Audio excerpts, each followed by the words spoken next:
meet you. Do it all. So we'll kick it off and hi to everybody on Zoom and on LinkedIn as well. Michael Goldberg, I'm our Executive Director of the Veale Institute, also faculty member of Weatherhead. And Kumar, it's awesome to welcome you back to campus 2 days in a row. That's right. So we were together I'm moving in, guys. Exactly.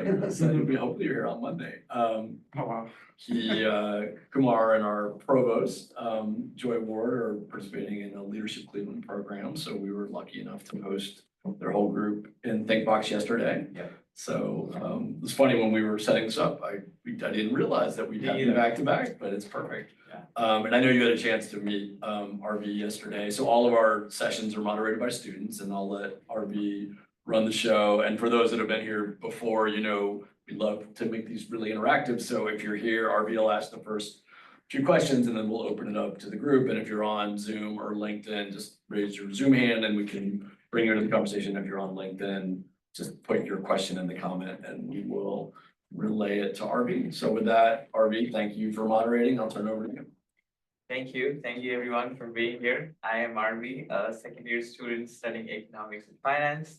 I am part of the current Veale Snyder Fellowship, where which Selma is also part of, and where we are working towards knowing what we can do for this world through entrepreneurship and how we can find our own interests in the business world. Thank you, Kumar, for joining us today. There are so many questions, so many companies you have built. I don't know where to start. But I guess starting, you know, we have some students, some alumni here. I guess to the place you are at today, if you were to go back and to the first big thing, I guess we talked about this a little yesterday, but what was the first big thing that you think has led to the numerous companies today you have invested in? The origin story, right? Yeah. Origin story. Yeah. Take us back. Let's rewind even further, because to me, entrepreneurship actually starts before the term or the purpose of commercialization, right? It's what you're learning, what you're tinkering with. The beauty of what leads you to entrepreneurship is creating a product, right? So creating a service, right? So creation is the stepping stones to then lead you to commercialization. So, you know, I grew up on Case campus. I think I told a few people that. Dad was a professor at Case, and he did research. My mom ended up, you know, working as well. But she was she had learned art, you know, she went to art school in India. So I had two parents who were creators, one in science, one in art, not realizing that what they've infused into me is to always keep creating as well, right? So to some degree, that's left brain, right brain, you know, because you got to be good at math and science because you're dad, and you got to be good at art because your mom. So I picked up both of those skills. I use both of them daily with my work.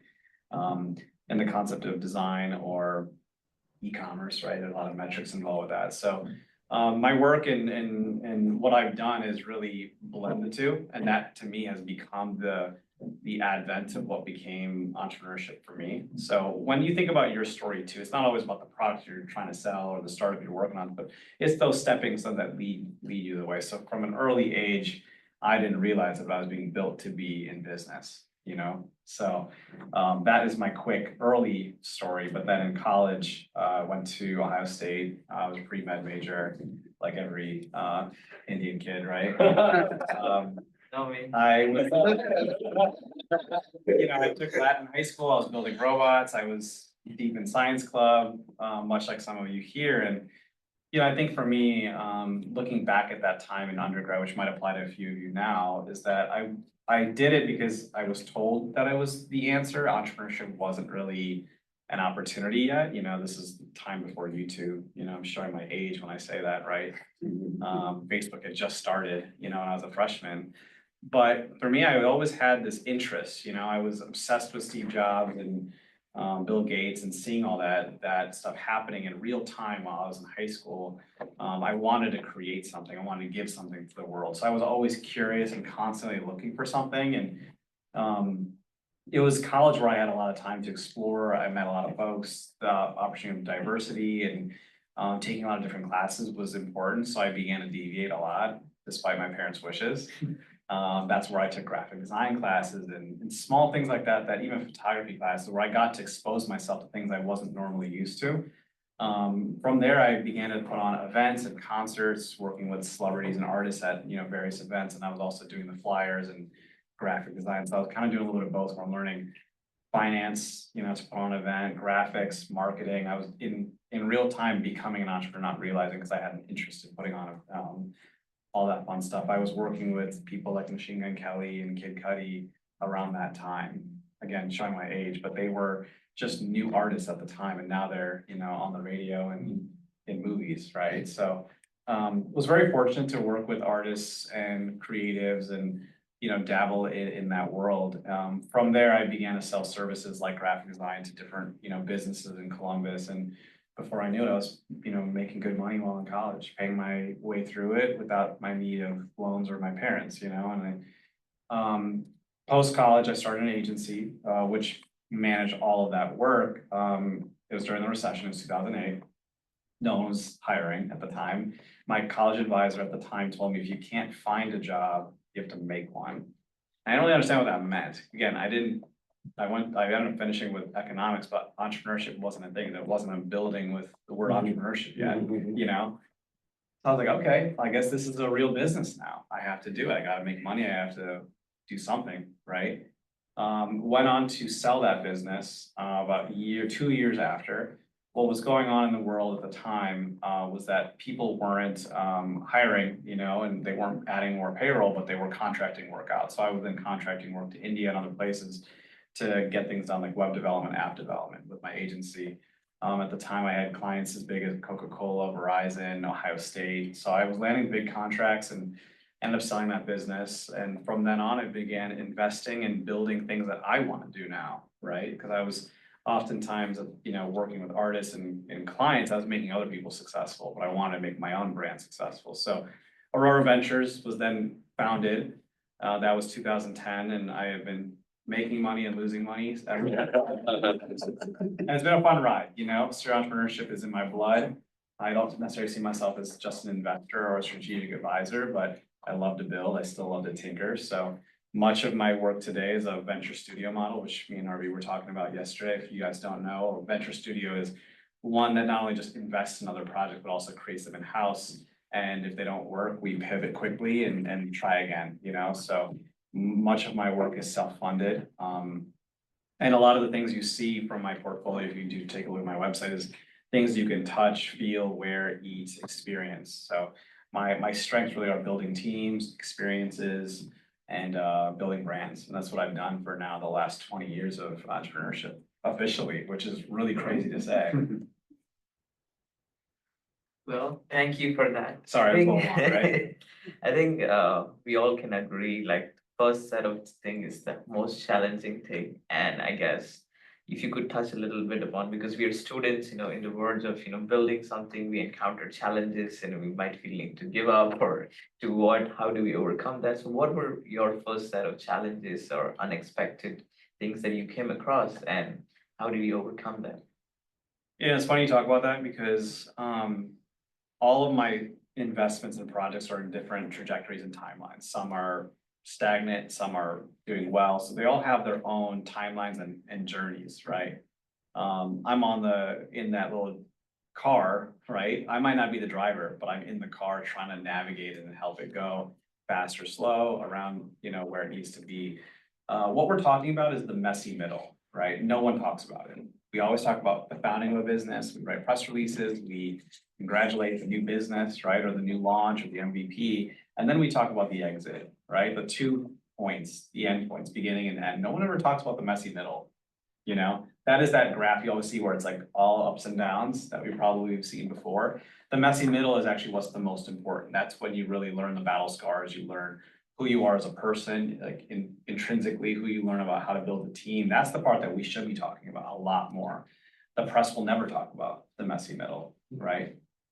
So what I want you guys to know about that real journey that you're taking is that one, we need to address it and talk about where we are, right? But we also have to work with each other because again, everyone has their own timelines and the more you share to another person, the more potholes one could avoid, You know, I've been through everything under the sun with my businesses, and I know I have a lot more to go, but I actually love to be in that messy middle. I think it's this weird, you guys have ever seen that meme with the dog in the kitchen? It's like, this is fine, right? Like flames everywhere. Like we live that every day. I think some of us have become comfortable to be in that kind of environment of controlled chaos, I call it, right? Because what better way to live, you know, things were so great, it's like having cheat codes in your life, you know? As people who are builders and creators and entrepreneurs here in this room, the idea of getting to the goals and milestones you want to is fun when you know you've got that messy middle. So, you know, to your question, I really think that it's something that we need to talk about our battle scars. I made the reference, I've made a lot of money, I've also lost a lot of money. I say that intentionally because I'm not, to me, always successful, right? Losing money is actually a better story to talk about at a bar than it is to talk about what you made. You know, I want to talk about the failures just as much, you know? So to me, like that messy middle is really important. Wow, thank you for that. Another thing that I think you touched on a bit was brand. And, you know, when we are as students and, you know, at any point in our career, we are all working towards building a personal brand. As someone who has worked with LeBron James, with the Cleveland Cavs, and so how do you give us like advice on tips of building personal brand? And what are the essential things we must know, or, you know, some things that you have learned throughout your career in branding? Oh, for sure. You know, it's such an interesting time because, yeah, I'm looking back maybe 20 years ago, it didn't really matter. Like, why does your personal brand matter, right? Back then, you could hide behind your logo as a company, right? The only way of communication probably is just customer service, right? LinkedIn wasn't around, but now you can't hide behind a logo anymore. If you're the CEO of Boeing or whatever, or say Tesla, right? Like you almost have to be at the forefront just as much as your logo, right? What you say, what you do, all matters. What you believe in matters. So the idea of a personal brand has evolved in such a way where you are supposed to have a two-way communication with your customers and clients now. You have a responsibility ethically and socially to do that. So it's a new byproduct of the way business is built, right? But it does also harken back to the beginnings of entrepreneurship. You know, when you look at Coca-Cola and some of those early foundings of business, they would have to drive around town selling Coca-Cola for 25 cents, and they had to physically be the salesperson or the spokesperson. Same goes for, say, McDonald's. I think we're kind of coming back to that where there's a human element of business that has to exist now because we want to know who we're buying from. We want to know what they believe in, and we want to make sure that it aligns with us too. We want to know that things are, say, ethically sourced, or we want to know why they built it and how it impacts us. So there's this connection between personal brand, social impact, you know, give back programs, how you treat your employees. All that now is just as important. You can't ignore it now, right? In the 90s, they used to, right? Treat your employees the way you want to. We don't need to worry about it, right? But now social media and the personal brand is so important. So I made an active effort to do that. Going on that same subject, having a strong personal brand creates brand trust, right? Brands these days do have a human component. That's why we fall in love with brands like Apple and Nike, so they almost feel kind of human. Like we can almost describe what the brand looks like, right? Because they have emotional attributes to them. And that's exactly where the personal brand comes in too, is that you're trying to create consumer loyalty and brand trust. I'm fortunate that whether it's LeBron or my clients, they want me just as much as they want my company. They want that brand trust. They know that I won't let them down because I've never let my clients down, right? That goes a long way. So if you are in a position where you have a product or a service and you have to pitch it and sell it and communicate, that is your personal brand on the line for your baby. And that's why it's important, and you can't ignore it now. Definitely. Yeah. So now this is sort of more on the specific side of the things you've done. One of the big things, I think, you are also a TV personality on Cleveland Hustles, like the Shark Tank from Cleveland. So there you invested some money in like local businesses. So what drove you to, like, how do you make your investment choice? You know, these are things that, you know, we're curious about. And also, why Cleveland? You've done a lot of work in Cleveland. Obviously, you're from Cleveland. But what makes you do the community effort you're doing in Cleveland? Who here's watched the show? It's been a while. I didn't have as much gray hair back then. Yes. I was 29 when I was casted. I'm 38, so time has passed. That show came out in 2016. Great year for Cleveland. It was the NBA Finals. We had, I think the Republican National Convention was that year. There's just a lot of great activity, like economically. Built that show while I was living in LA. They were casting for the show, and I didn't even know it was like what it was. I thought it was spam when I kept getting the message. I kept hitting delete, and I kept getting phone calls about, I'm like, what is this secret show that I have to know about? Ironically, I did that show. I'm now considered a washed up reality star. But I was very fortunate that LeBron's team has consistently supported my initiatives and projects over the years. They knew my name. I, went to auditions like an actor, which was interesting. I was a lot more energetic back then. I was in my early 30s when the show was being filmed, but yeah, it was 2016, so we're nearing, gosh, almost 10 years ago when that show came out. But it was an experience to be able to, do a national recognized TV show. We were #2 on the network at the time. The whole show was filmed in Cleveland, so the idea was to build Cleveland, by Cleveland. So the investors all were from the show. They're all prominent even today and are very involved with our city. A few of the folks involved in the show were actually here yesterday too. Veale, one of the winners, they were here. I ended up losing a lot of money on that show, not gonna lie. So if you watch it, you'll see which company didn't make it in my portfolio, but you win some, you lose some. It was a great experience. I lived in LA at the time, so coming back home was always kind of fun to be able to do something here. And I'm probably spending most of my time, it was 8 months of filming, so it was a lot to have cameras running at all times. They would take my phone away, made me color my hair a little bit, younger. But it made me the first Indian American on television as an investor. I was also the youngest ever on I think CNBC, which is pretty cool. So I at least get to say that, have that recognition. And I've been able to kind of use that in a lot of ways. I spoke at the UN after that, did some work with them, just went to the White House with Kamala Harris last summer, speak with her about stuff like that and, promote Cleveland as one of those areas that needs a lot of attention. So it's been a great platform for me, but, I have a responsibility to also now pass that along to the next batch of, entrepreneurs and even investors on how you can work with them. To your question about why Cleveland, especially as someone who came back during COVID, right? Because I lived in LA. Besides the fact that I'm now married and my wife brought me home, it's always been a love of mine. I am a Cleveland Indian, literally. For me, it's always been, we are the underdogs here. We're not San Francisco, we're not New York. The beauty of, there's so many things about Cleveland that people don't know that I do know, right? It is actually easier to build business here. It's easy to call up the mayor and, bring your projects right to the city if you need to. It's easy to, think about connections like Case, Cleveland Clinic, Sherwin-Williams. We've got a lot of great business here that wants to interconnect with, guys like yourself, So I think that there's a lot of opportunity. If you were to be in a big city, you couldn't do that, Easy example, during COVID, I came up with a ghost kitchen concept and started slinging sushi and it went viral. And before you know it, I'm like, oh, well, maybe I can do what they would do in LA, right? And create a concept. And I basically recreated what I think is a restaurant from LA, but now in Cleveland called Sora. And I probably could never have done that in California, competing with the multi-billion-dollar enterprises that control the sushi world out there, right?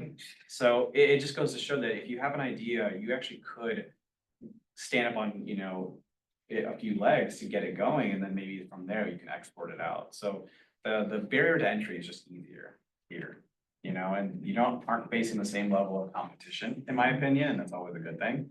But you also have people who are just hungry. There's a lot of fluff in those big cities, and yes, they might have the access to funding, but we have access to a lot more. We've got a lot more hustle and grit, So I think that with the advent of AI, post-pandemic world, I think that, second, third tier markets, even our region, with the resources we have an even playing field more now than ever, you also asked me what kind of investments I make. So at the time on the show, again, I was a little bit more naive to the world, I guess, and having enough battle scars that I needed. I was looking for very disruptive projects, things that might always be too disruptive at the time. Now I look for, and I was also looking for the ideas. So I was often seeking the next best product, the next best, concept, but I now have realized since then, it's been, again, 8, 9 years since the show, it really is your founding team, it is your operators, it's how they work together, it's their sense of humility, sometimes you can have an okay product, but an amazing entrepreneur, and I think that sometimes is very telling. I've even had experiences where the product might not have been great, but the entrepreneur was amazing, and he or she will go on to do something great on their second or third round, right? And you almost want to stay with them, even if it doesn't work the first investment. So I have changed my approach a lot. It's not necessarily as disruptive. To me, it's more so can it be more realistic? Entrepreneurship has this element of an aspirational, dream-like aspect to it. Sometimes you need to bring yourself down to earth and have a sense of realism too. Like, can this thing actually work? Entrepreneurs, we dream big. That's the truth of it. We have big visions, and sometimes you need to take those rose-tinted glasses off a little bit to have a sense of realism on, can this be commercialized, and can I build a team around me? And that's really important. The greatest inventions, the greatest businesses in the world are not built by one man or woman, right? It is built by teams. I didn't know that back then. I always thought it was always, the idea that the entrepreneur can keep their head down and get to work and then bring it to the world, but it's not. It's about how you communicate and having a lot of those soft skills. So now I look for operating teams. Are they capable of sustainability? Are they capable of communication? If it's not working, can they pivot quickly enough? Do they understand the concept of how to change their model? That is, to me, equally, if not more important now, right? Those are like the core foundations that are needed. So as you guys are thinking through your business, again, don't forget, it's not just you, but it's who you work with. It's no different from sports team, no different from a marriage, right? Like, your partner in life is no different from a business partner. So you have to think about those things. Thank you. Yeah. It's very hard to find partners. They can be, I know, they can be.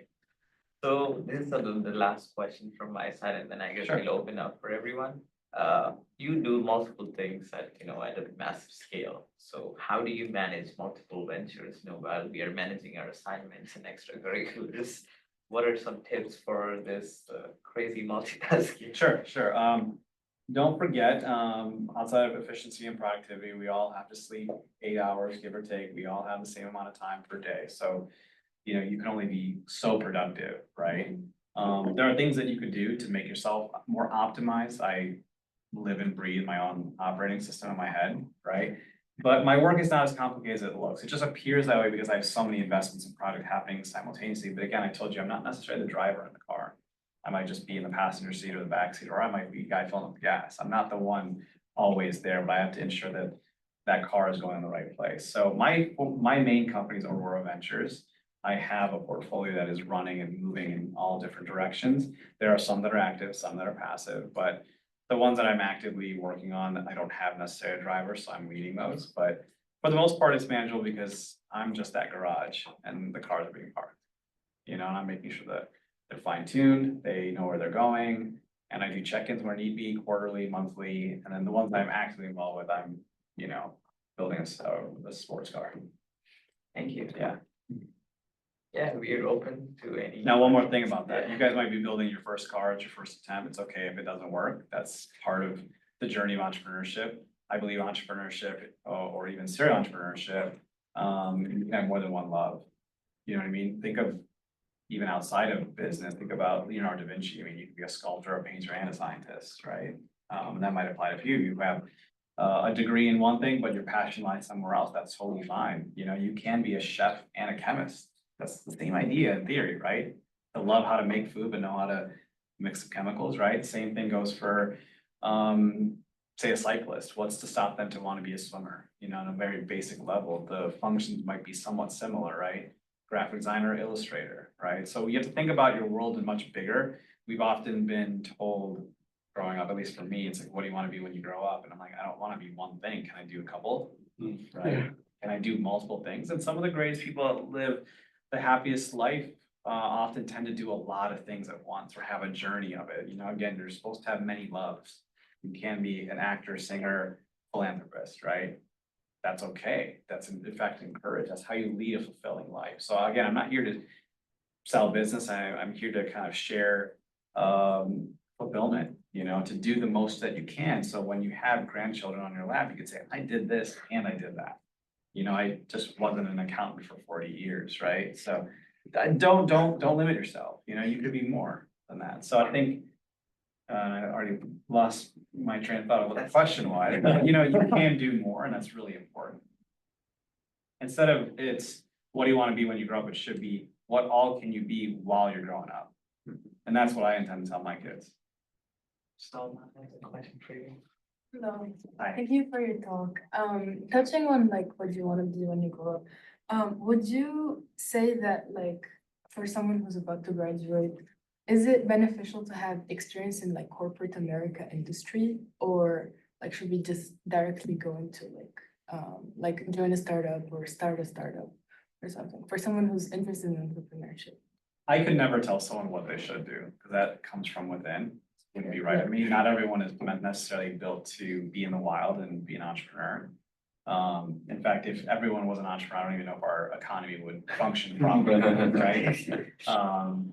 They would be too just disconnected. So it's really up to you on what you want to do. And I know that's not the total answer, so we'll get into it.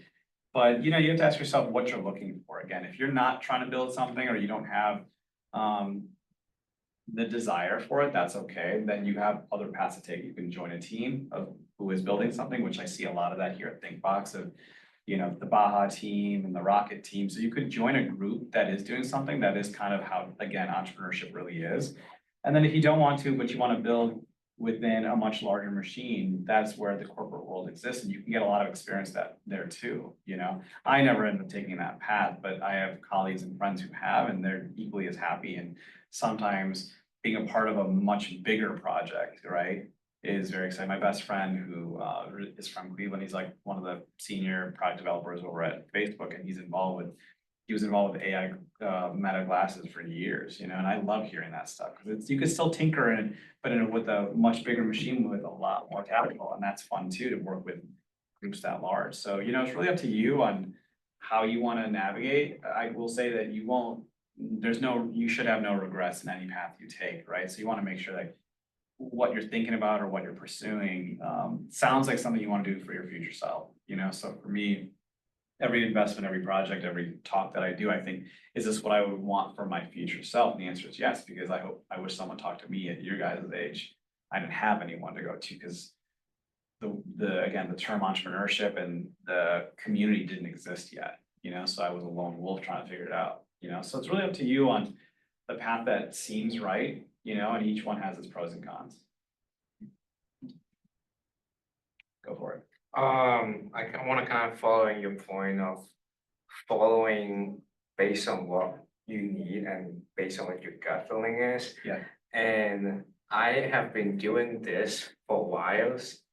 It's like I've been trying to expose myself to different people. And one thing I realized recently is when I expose them to a lot of business owners or like investors, they have been telling me repeatedly one thing. It's all about the team. It's all about the humans. It's all about the people inside the team.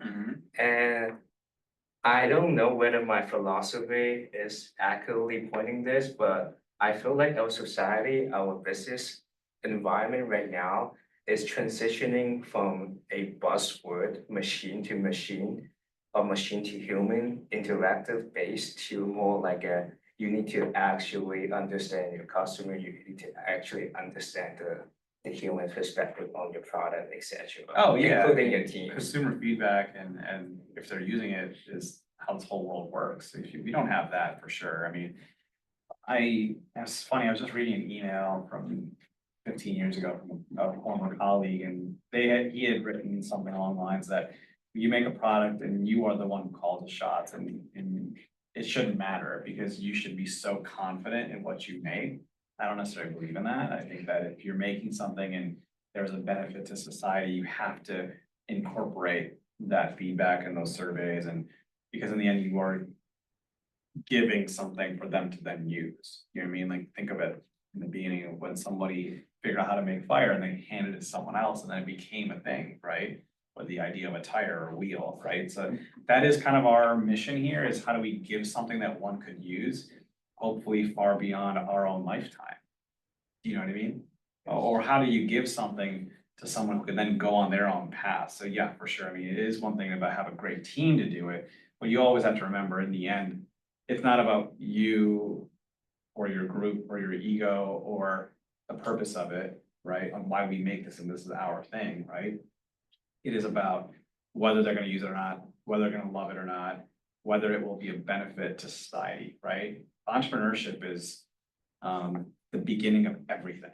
And people don't get that, right? And it sounds almost too philosophical to say that, but the advent, and I said this at Case MBA program, I think last year, is like, when I walked in, I think the door opened the wrong way. You know how there's an actual way a door is supposed to open? Like, that was a mistake, but someone thought about the way the door handle needs to be, the direction of it, the way the hinge is supposed to be. That's all entrepreneurship. Somebody thought of it and then commercialized it, right? Same goes for your iPhone, same goes for your cars, right? Same goes for what you drink. That's all entrepreneurship, just the bubblings of innovation. You know what I mean? So as long as you love what you're making and it makes sense and your consumer can accept it and utilize it, and again, things you create hopefully live beyond you. That's the whole point of it, right? That's what technological innovations are, and that is entrepreneurship too. You do that, you're on the right path. Cool. You know? All right. It's hard to think about that because we're all still so young, but you know, if you do think about the long-term benefits of your product or where it could go, then it starts to make you think a little differently, you know? Yeah. What do we got? Anyone else? I really appreciated that you mentioned how it's okay to have multiple passions. Yeah. So a little bit about myself. I'm also a classical pianist on the side, and I practice like maybe an hour a day. And I oftentimes have questions as to like where to place my attention or value of like, wow, this hour over years and years is it going to amount to something like, oh, I couldn't be an entrepreneur or be a great engineer because I was diverting my attention. But even in a little bit more of a niche within, so of course I'm a little bit more engineering focused, but it's kind of, I imagine, applicable to your own passion projects and marketing. How much attention do you place or value in these diversions versus staying focused in what's at hand? So in the engineering sense, it's juggling a bunch of different random projects. Like, you know, if I go make a drone just for fun, is that a waste of time? I don't really know. I oftentimes reflect on the value just doing something might have on my future career, probably more than I should, but I'm curious if you ever struggle with that or what your thoughts are. I've been, I'm sure I've struggled with it. I think we all have to, but who here has played The Sims before? Familiar. Are familiar with it, you know, like you're telling this like little human that's on the screen what to do. If you could, you would make it not sleep.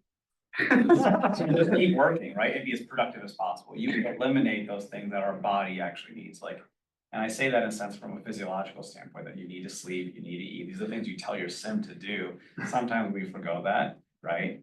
Because we want to be as productive as possible, almost pretend that you're a sim and someone's telling you what to do, right? You need those things. You need to stay creative. You need to do something that takes your mind away from work, because that only makes you a better person. So you have to find those things that make you a better human, not a better worker, right? And you can't let go of those things, because there's gonna be a day when you come home and it's like, am I supposed to put another hour into research, or should I actually play the piano? You know, but you don't actually sometimes think about those small things. Your body or mind just does those things, right?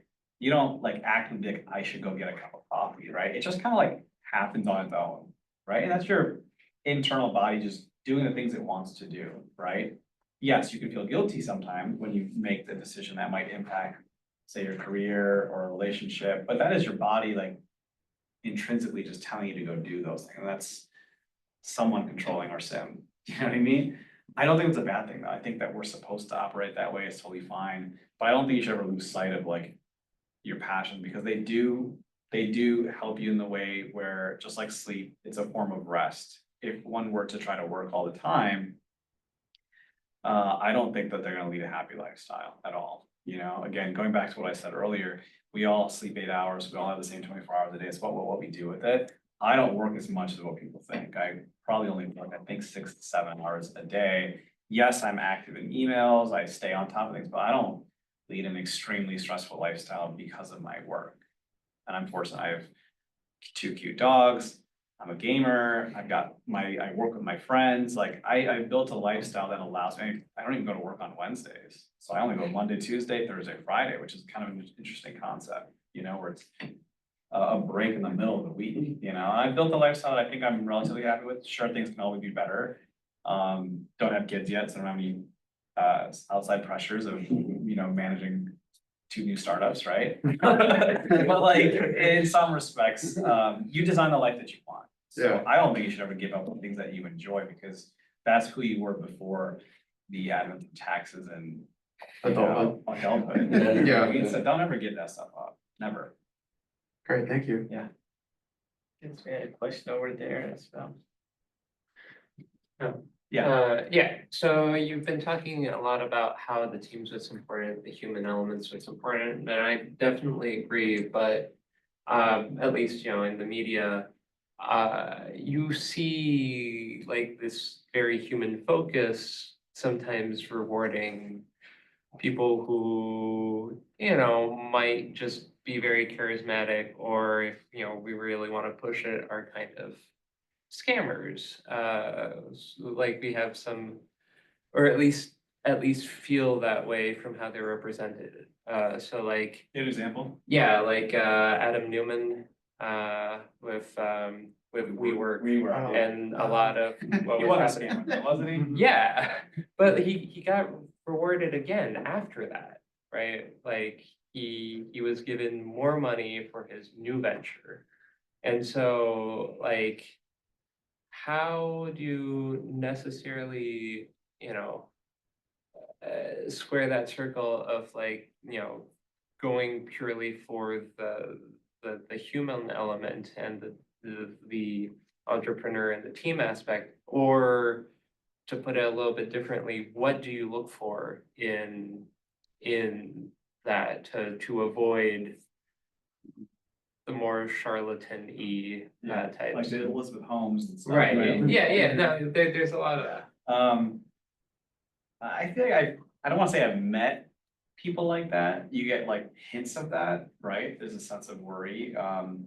You see that kind of happen all the time, whether it's a friend on campus or, just something potentially shady. It's like the red alert that goes on in your head, that like this might not be the best person to work with, or this person, just using me to cheat off my homework, you know what I mean? Like you experience that even in all aspects of life.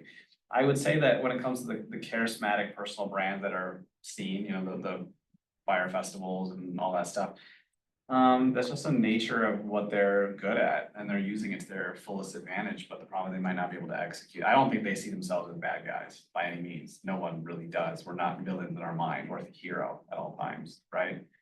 There's a lot of unforeseen things we might not know about that. Maybe they did have a good intention or a good plan and they just couldn't execute it well, right?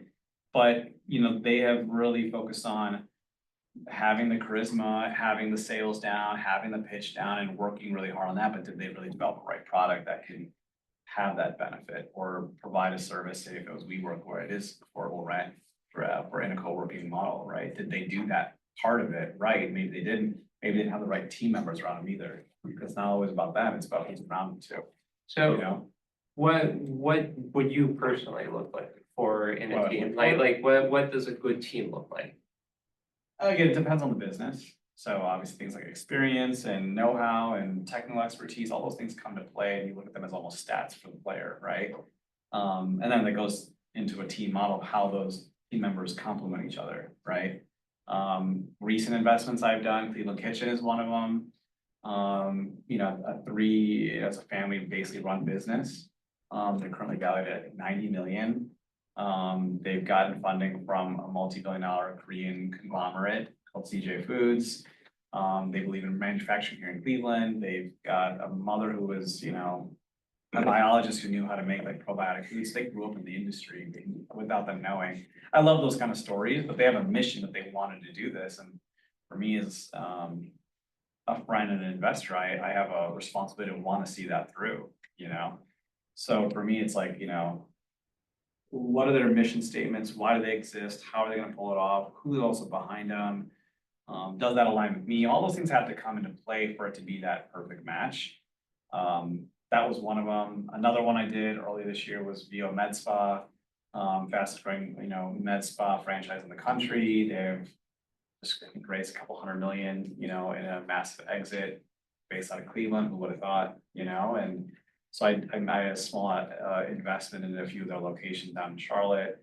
But I've been also doing their marketing and creative for a long time. But I love their founding team. I love what they're doing, cutting edge, and it's so great to see that coming out of Ohio of all places too. So for me, again, going back to like types of investments, I want to know that they're aligned with my own alignment, and I want to know that they carry the torch the right way and not necessarily burn the whole place down, And we've seen that, with certain founders. I mean, I think the Travis Kalanick show on Netflix, if you guys have watched about Uber, was a great kind of, inside view of what happens at a business and how they do it. And again, sometimes that big vision can really like blind you in how you operate. And again, I get it. People can always have a second chance to get back on that horse, but so do you guys too. Some of them might have burned others and then try again and just be charismatic and do it again, over again. But in other cases, the business may have failed, but they still get back up, Does that help? Yeah. Good insights. Yeah. I had a question. So I listen to a podcast and it's kind of like a nexus of venture and also creators. But it's based in LA. And so, What's the name of it? The Joy of Missing Out. Okay. And so it's actually not, my question isn't related about that, but more on the comparison of big cities versus. I was just about to ask, that's funny. Yeah. So, you've had experience in both, and I'm kind of wondering, how does the opportunities for growth, but also non-conventional lifestyles, like you said, I think I could work 6 to 7 hours a day and not have to work on Wednesday, that'd be awesome. But I guess, how do those opportunities differ between cities like LA and cities like Cleveland? Yeah, I mean, every city has its own pros and cons. I think that, and who here is from Cleveland and who's moved? Okay, so half the room, give or take. So at least some of you have lived somewhere else. You have different perspectives, experiences, maybe opportunities that you've had in other places, right? I think everyone at some point should move away from where they were born. Again, that's not a entrepreneurial like ask. That's more of a, hey, this is good for your soul. This is good to meet new people. It's good to try new things. These are things that you've never known. I've had a chance to live in a few different places, LA being the last place. I would say, we can already think about what pros and cons are with LA, and I think I needed to live in LA in order to be who I am today, and I'm glad that I can now do that kind of work that I did there here, and there's a greater impact I can do here.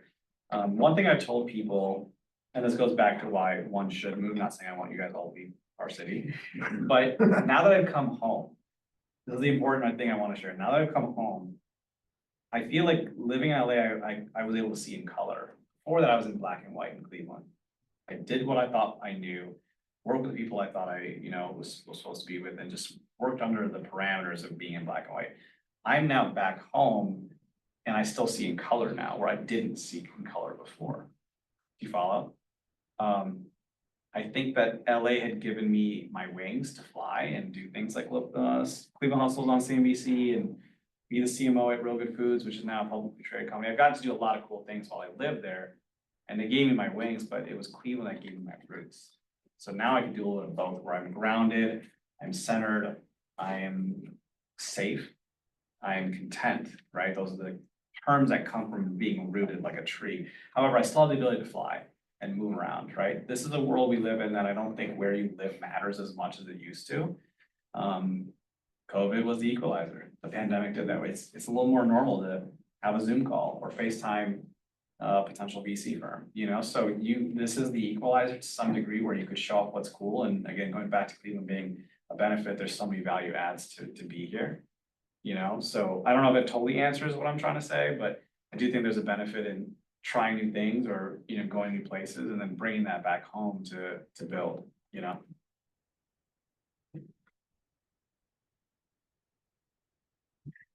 Anybody, I don't want to steal people's questions.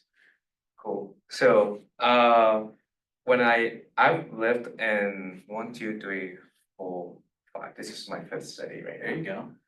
And Cleveland, when I live here, I have a strange feeling. I feel everybody in the city knows each other.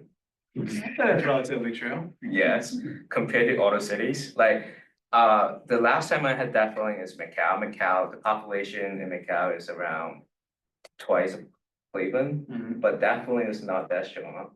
But when I come here, if you, for example, you met somebody, work in the government, whatever, in Cleveland, and then you will know everybody.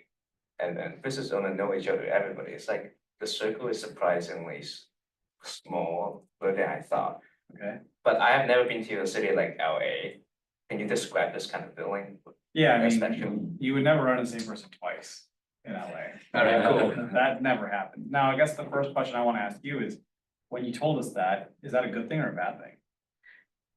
Strategically, if you're starting a business, yes, in a good way, because you have a easier chances to access on different resources or in terms of marketing. But how the quality of the resources, probably big city is better because they have a bigger chunk of, for example, recruiting. You want to recruit an AI engineer in San Francisco, it's much easier to recruit one in Cleveland. Mhm. I think different cities, as you said, has pros and cons. Yeah. It's just depending how you using those pros in your advantage, you know. Would anyone wanna raise their hand on this? Is it better to be, what was it, pros and cons versus big city versus small city about the population, you know, things being, say, 1 degree, is that better or worse? How What do you would you guys think? argue I'd say it's against- in between, but I just wanna get like some consensus here. I think it's in the middle, right? But yeah, there are things that are. If you do something bad, everybody will know it, like. Yeah, that's why I'm also trying to compare that, like, In Mumbai, no one will know. yeah.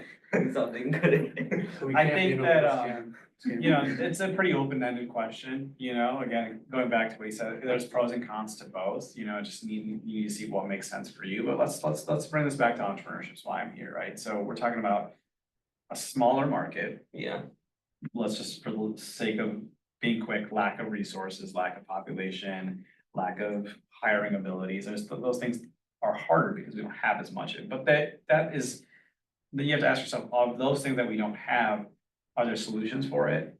Or are there other pros that can come into play, right? So like, you can almost counter anything you were to say, like, maybe it's smaller, but we can have more of a tight knit community. You know, I mean, Michael, we've met twice officially, I'm sure I can give you a call next week. You couldn't do that in LA, you meet someone twice, they're probably gonna take your call, there's too many people, Yeah. right? So the seamlessness of having a tighter knit community or a smaller family sometimes makes you closer, you know, think of it, if you have a family of multiple siblings, you gotta divide your time accordingly, you know? If you think about big cities too, they're much more competitive, dog eat dog, because the rat race out there, so everyone seems to be a little more opportunistic, you know, but that's not the case here, we actually kind of want to help each other to some degree if we can. Yep. You know, so those are the pros and cons that come into the mentality of this, you know, not just where you are, but how you operate with each other, you know? LA doesn't necessarily think that they have to win, or New York, right? They're already on top, they're fine. Cleveland wants to win, right? We're like the Cavs right now, Sure, we yeah. wanna win, we genuinely want to win. Sure. There's a big Right. difference in mindset in that case, you know? To me, that's why I enjoy Cleveland, you know, I like, again, being the underdog to some degree, and I think there's a lot more fun things you can do and a lot more growth. You know, if you're in some respects in some of the cities like Detroit, you're already at rock bottom, so you can only go up. You know, you can only innovate and you can only develop and do more things, right? But when you're fully populated like San Francisco and they've got a housing problem and whatnot, like what more can you do? It's starting to get a little too saturated. That's why those big cities will, you know, they're gonna start to realize like maybe we can move down to another city in California, or maybe we can go to Texas and we can start to see that stuff balance out, you know? They might be considered the biggest industries today, but remember Cleveland was also one of the biggest industries at one point too, right? And that was what, 60, 70 years ago? What happens in the next 100? It might be the work that you guys do today and, you know, leave for the next generation. You know, So, I mean, I wouldn't think of it as in present moment. I always tell you to think about, I'm a futurist, so I think about future sometimes a little too much, you know? But I do think that, again, you just gotta kind of weigh things out and see how it applies to you, but in my opinion, for somebody who wants to build something, again, you could travel all over and still keep it home, you know, but you can do a lot of great work here, so it's almost easier and more efficient. Thank you. Yeah. Yeah, Dave. So over the course of this conversation, you've touched a lot on how entrepreneurship is the cause of innovation. Yeah. But in multiple different sentences, you've emphasized the importance of listening. You also mentioned something about, you know, having a big vision and having that blind you. And so as someone who has, you know, not only a big vision, but continues to listen, continues to take in customer feedback and iterate, how do you make sure that you don't fall into that internal echo chamber and that you continue to listen and innovate? I'm sorry, introduce yourself as well, just so that Yeah, you're late. sorry, my name is David Sarver. To everyone else in the room who's seen me, I just got my head shaved yesterday. I thought you was a big curly head of hair yesterday. Yeah. It was for a cancer philanthropy Awesome. event, so. Was it an event or was it a place? It was both. I could put my hair up for auction. So we were able to raise about $1,500 and I feel about 5 degrees colder. I guess you'd be, some I see. Thank you. It's funny you say listening, because I think I'm talking too much. Right? No, I mean, I think, yeah, we all know listening is very important, you know, I think, I read a lot, you know, not necessarily entrepreneurship, but, you know, philosophers and Buddhists and monks and stuff, and they're all always talking about listening and, you know, quieting your monkey mind and things like that. So I feel like maybe it's the Indian aspect of me. I gravitate towards a lot of that stuff of thinking about how you listen. But again, we're not necessarily here for just ourselves. We're here for other people, whether that's creating jobs, creating community, building our neighborhoods, creating something that people can enjoy in the end of it. If you don't have that part of you that exists, probably not gonna be successful. Hate to say it, you know, it's not about money, it's not about, you know, conquering another company, it's not about acquisition, it's about just making cool shit.